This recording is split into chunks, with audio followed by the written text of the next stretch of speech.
Howdy team, we are in Christchurch, Canterbury, West Melton to be precise, on this epic site. And yesterday was 28 degrees. Today it's 6 and feels like 4, so there's a polar blast coming through. And we are at Lance Irving, boardroom member, out at his place in West Melton. And we had an awesome couple of days down here. Spent the day with Beth and Chris Keane and Amberley on Wednesday.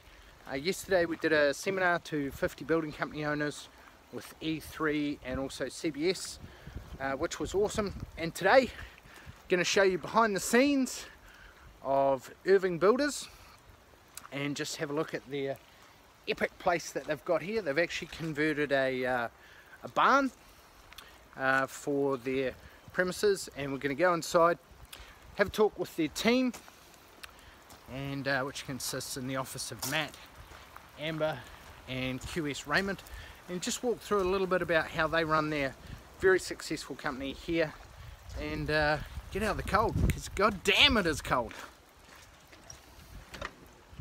Alright, so come on with me, we're out of the cold. Let me just wipe off the screen there a little bit. God damn, is it always this cold? 28 yesterday? Alright, here we are. Mr. Lance Irving, howdy. Hey Marty. How are you? Pretty well, thanks. Alright, if you can you show us around your operation here, please, sir? Let's start over here.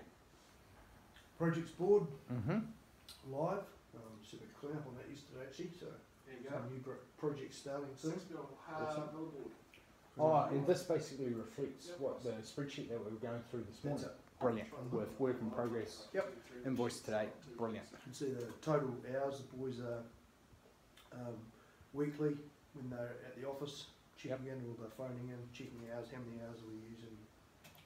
Awesome. And who sits at this desk here? That's admin accounts.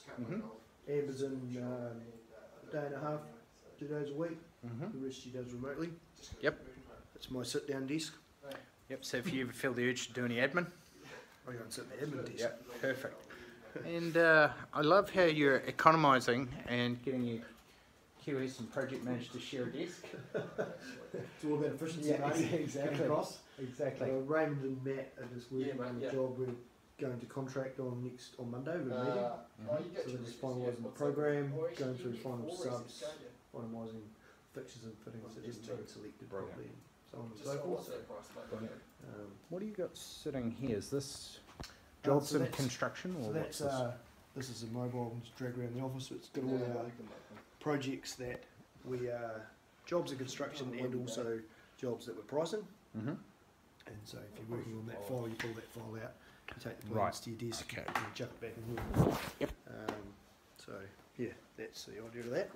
Awesome. Which I quite like. It doesn't get plans off the desk. Awesome. Here's my desk. What else have we got? And I see you've gone with the ergonomic stand-up desks, which is pretty awesome. Yes. I'm thinking about getting one of those myself. Have you noticed much of a difference with that?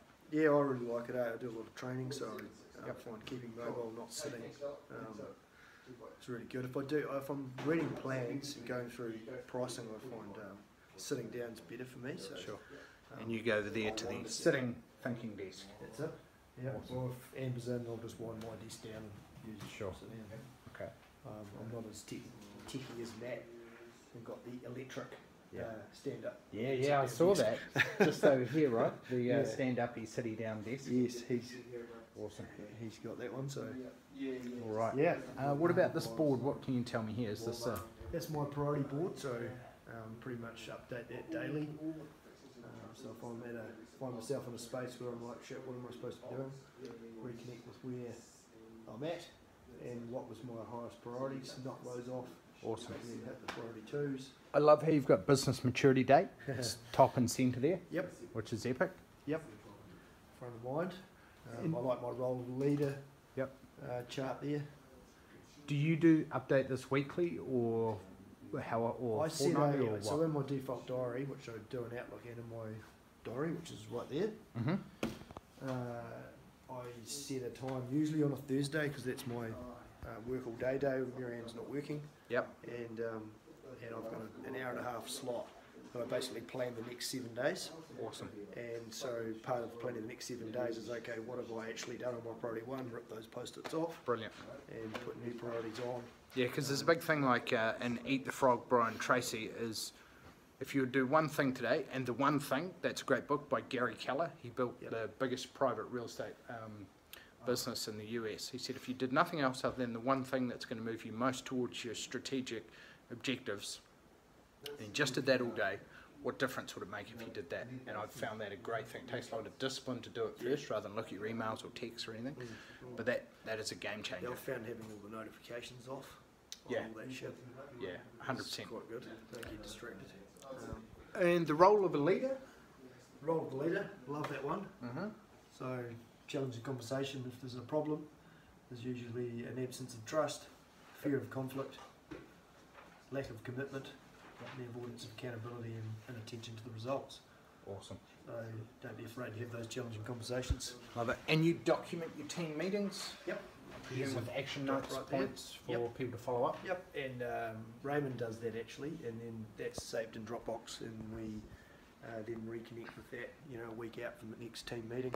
Awesome. And, so you post those in advance, say, hey, great, did you do it? And then go around the team again at the start and say, how did we get on from the last meeting? What's happened with this? What are you doing? And, Absolutely brilliant.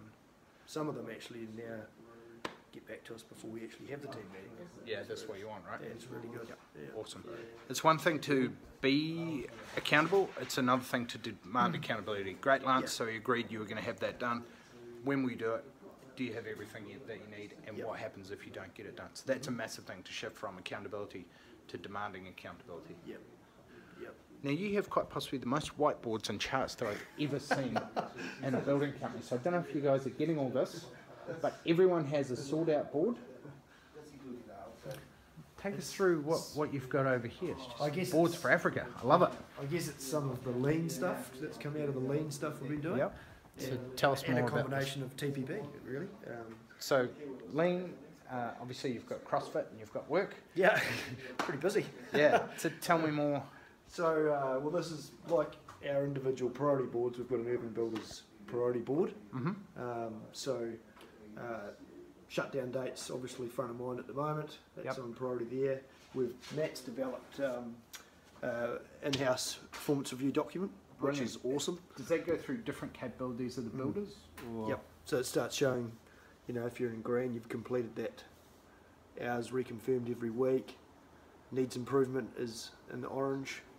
Not achieving standard, not applicable to that particular person or whatever. And we're going through all the, tidy uniform, tools tagged, clean, sharp, toolbox talks, and task analysis, all that stuff. How often is that reviewed? Quarterly, or when do you do those? Every 3 months.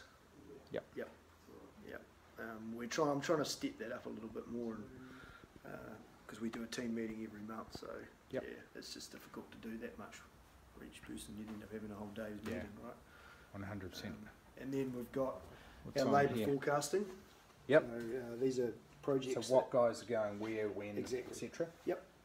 So labour forecast out to kind of May next year with what projects we've got ahead of us. And what are the different colours? Like what's red? So red is the West Coast Road job. Sure. Okay. And then so they're allocated to different jobs. Personal leave is black. Free space if it's empty. Okay. There's much of that.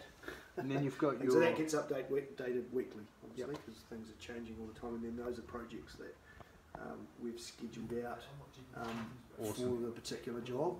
Quite really putting a big focus on that at the moment. So by trade, install windows, exterior plaster, insulation. Yep. So when we go to contract, a big thing that we felt we haven't been that good at is actually presenting as part of that presentation a really good program. Sure. For the job. And not just a sort of loose program, like actually a really well thought out program. So you're obviously letting your sub-trades know in advance, great, you're due on site 27th of November, this date, da-da-da-da-da. So we've got a guy at the moment, it's a 700k job here in West Melton. He's meeting with another builder today. He's told us we're the preferred, but he's got some due diligence he's doing. Sure. Big thing for him was can we meet the time frame? And so we put a massive focus on the time frame and showed him that actually if you don't tell me an answer by Monday, then we're going to have to put our schedule out. What stage, because this is obviously a great tool for those fussier, pickier clients, but there's a lot of work involved in doing this, and whether you do this at the prelim budget stage or do you do this post prelim, can you walk us through a little bit about when you do this? That one there took an hour and a half of Matt's time. So let's say $150 cost us to do that. And we've done it as part of the presentation for the pricing. So we've put the effort in. We've been paid for 30% of what it costs to price the job, let's say. We feel that we're not really doing all the good pricing justice if we don't turn up with a good program. So 100%. This would be quite a game changer, wouldn't it? Oh, it's really good. I think it's something that kind of just gets missed. Everyone's so focused on getting the contract signed and you know, big part of pushing him a bit to make a decision is that, well, you realise if you don't make a decision on getting your build started and who you're going with, that actually your program's going to get out. And we need to actually start talking to window suppliers and the likes, concrete and stuff for Christmas coming up in 6 weeks. So 100%. Now, just talking about prelim budget, can you walk us through a little bit about your prelim budget process, how that works and what impacts it's had on your business? So I suppose we charge $650 at prelim. So a lot of our clients were catching from home ideas sent out off the website, even referrals. We're meeting them almost before they've bought the land. You know, even thought about talking to an architect, which is the key ingredient really. And do a wee bit of feasibility. Meet with them once. Happy to go to site, meet her and him. No obligation. Then after that, they sign up at short form for $650 plus tax. And away we go. Awesome. So, and I think you said you'd done 40 of them or 24K or something so far this year. Epic. And some haven't gone any further than that. But at least you've been paid, or you've disqualified that. Or we've gotten rid of it, and we've actually added real value to them. They're really pleased that shit. We actually need to put this on the back burner, or we need to actually wait another couple of years, or whatever. So awesome. You know, they tell people about it. Love it. Now, what's this over here? What's it over there? Looks very impressive.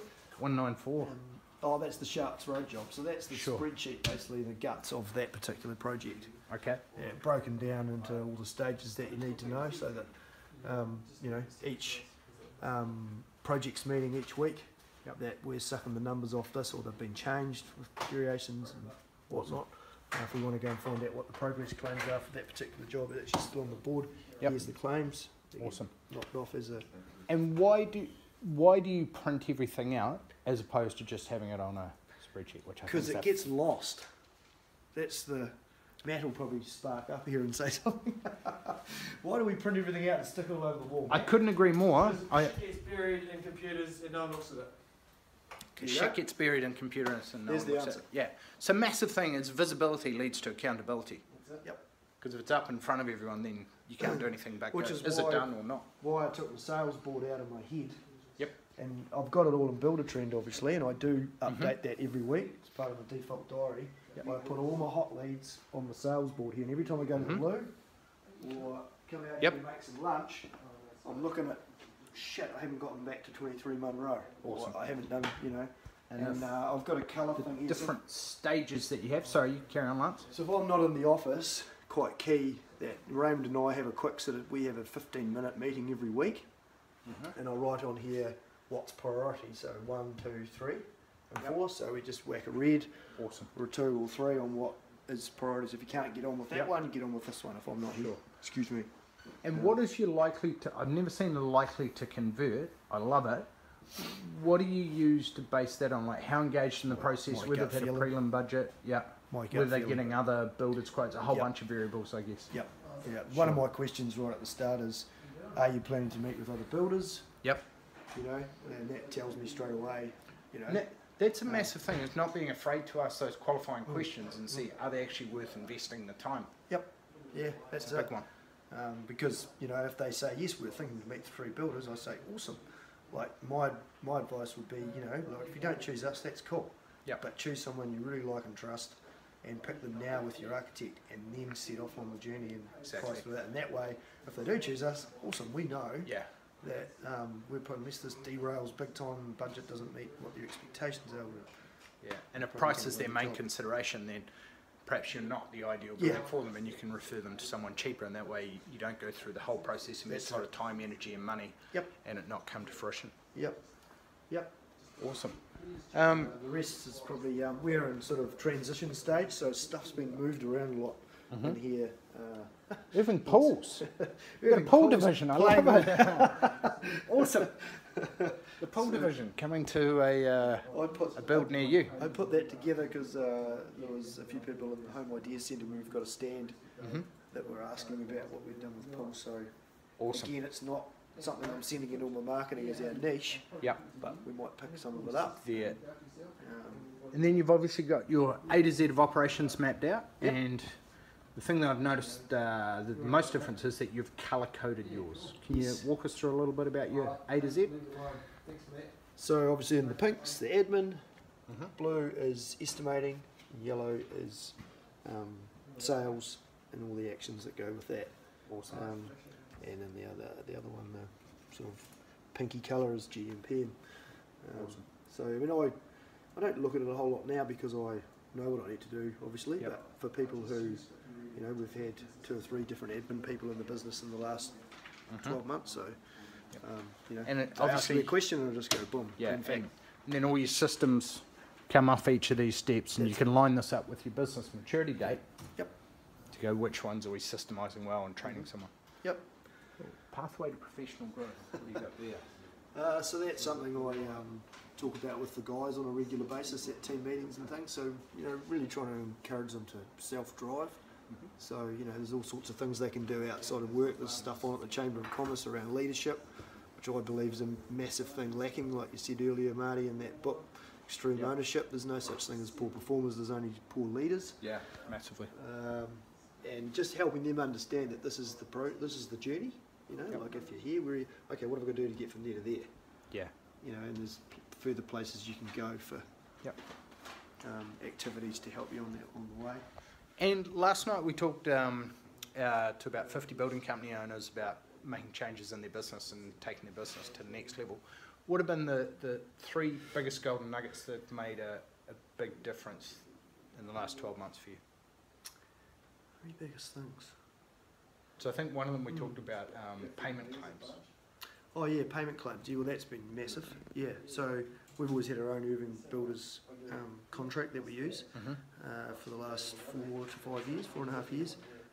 But in recent times I've started charging a weekly claim in our projects. In fact, we've got 3 jobs at the moment that we're getting weekly and fortnightly claims on. And yeah, what's that's that made done just, to? it's huge for cash flow.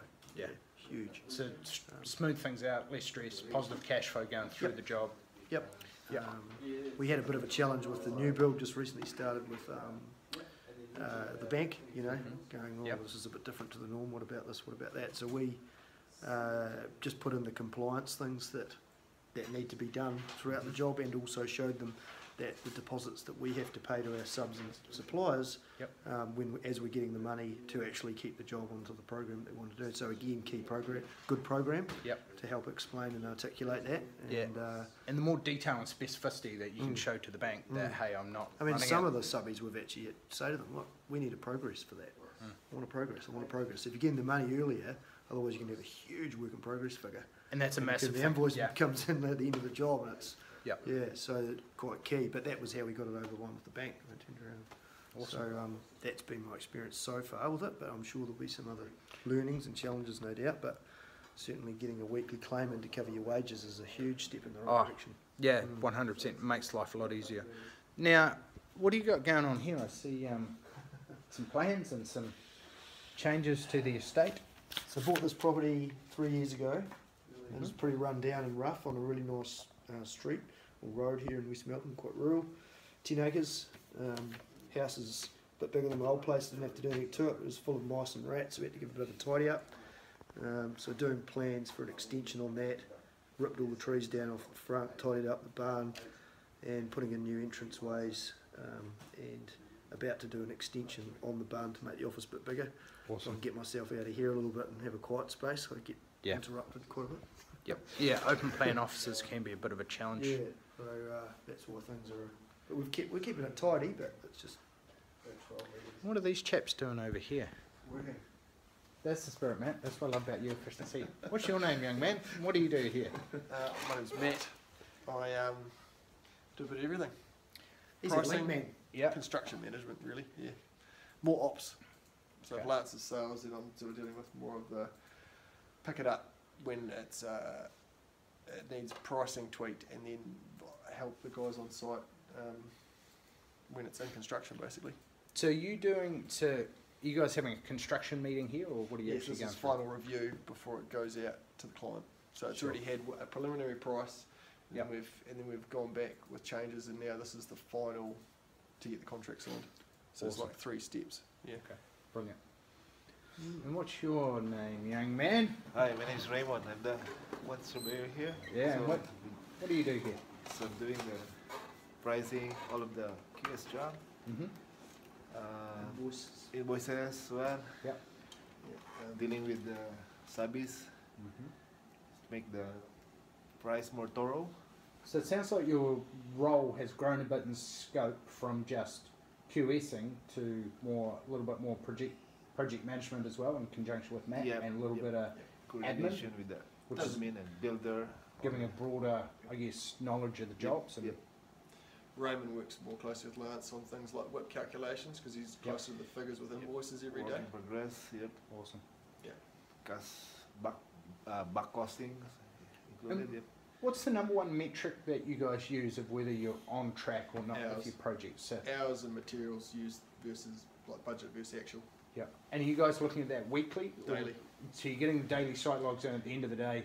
Are we on track? Raymond- All the guys use Build a Trend and like Yep. their timing. Yeah. So they've got Different. tablets on site, or Yeah, just or like how- smartphones on their most of phones. the time. Yep. The biggest thing is probably just the fact that Lance and Raymond check every invoice and sign it off, and then it pretty Sure. much gets handed to Raymond. He puts into the system. As soon as there's an anomaly, you know, like that's not allowed for, or that's used too much, it's quickly double checked just Yep. with a phone call to the guys. And if there's a VO or anything technical, they ring me. But So all VOs get signed off in the weekly meeting, or at any stage with Pretty through much Build a Trend immediately. and invoice straight away? try and do it as soon as possible. Yeah. Just because of the nature of construction, though, sometimes something starts and you can't quantify the last bit, so it just gets noted, put to the side, and then we try and wrap that up as quickly as possible. Obviously, if we could price it and then do it, that's ideal. But Yeah. most of the time, we've already gone to the depths of detail, so it's we've usually captured it already. Yeah. How close are you guys able to get to your labour hours? Like some of our members are getting to within 5%, and obviously it varies job to job, but do you have a target that you try and hit with regards to your labour hours versus actual? We go pretty hard on trying to push the. There's no fixed metric. Yep. There's no percentage, but it's always a hard one. Like we're basically pricing things at net and then adding margin on top. We're not unless it's concrete or a little bit of miscellaneous timber. We're not really Yep. adding much fat on the bone at all our line items. And if you've got accurate back costing, then Yeah, you you more know. you get closer and closer with every job that you back cost to. Yeah. But we find that you're checking the hours each week Yeah. Yep. with where the job's at. Yeah. Is Sure. the key ingredient, right? And Yeah. the guys even like Phil was in here the other day. I noticed, and he's like, "Oh shit, Jason's got. How come he's got so many hours left on that job?" You know, Yeah. like- Do you find that it makes good competition between your foremen to go, hey dude, you're 45 hours behind. trying to Like, encourage that at all times. Yeah, it's so hard. Like we're a small team. We're both priced. We're both across. Well, all three of us are across the same job. Yeah. But one job, you know, the client's got a budget of 600,000, say, and he wants what he wants. And so there's a point where we say, well, we can't do it for any cheaper. Yeah. But on that job, the hours are going to be tighter than on a job Yep. where it's a tricky retaining wall on the side of a steep hill. People are, you know, we'll put an extra 150 hours on there. So I can't have one foreman go, oh, sweet, I've got heaps left, and the other guy's actually had the tighter job that's got the bigger value, and he's got less. But so it's kind of hard to compare. Yeah. We're trying to get it more even, but it's Yep. difficult depending on the job. for sure. All right, thank you very much for showing us around your office and behind the scenes today with Lance Irving, Matt, and Raymond. Cheers, guys. Hope you have a warmer day than what we're experiencing here in Christchurch. Cheers, buddy. Cheers. See you guys. Cheers, mate.